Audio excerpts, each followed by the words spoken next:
Americans are obsessed with guns.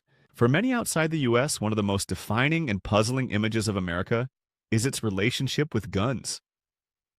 News headlines, movies, and even casual conversations often reinforce the idea that every American has a firearm in their home, and that gun culture is woven into the very fabric of daily life.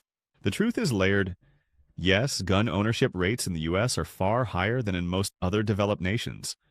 Firearms are legal in many states, and the Second Amendment, the constitutional right to bear arms, is a deeply rooted part of American history. In rural areas, guns are often associated with hunting, sport shooting, or protection against wildlife. In some communities, firearms are seen as symbols of independence and self-reliance, part of a long tradition of frontier living. But here's where the stereotype overreaches. Not all Americans own or even like guns. In fact, surveys show that the majority of Americans do not personally own a firearm, and attitudes toward guns are sharply divided along regional, cultural, and political lines. In many urban areas, guns are rare outside of law enforcement, and conversations about them often focus on regulation and safety rather than celebration. The perception of obsession is partly shaped by how visible gun culture is in American media. Hollywood has built decades of action films around characters with firearms.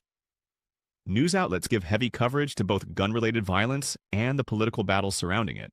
This constant visibility can make the U.S. seem universally gun-centric, even when many Americans live their entire lives with little to no direct interaction with firearms.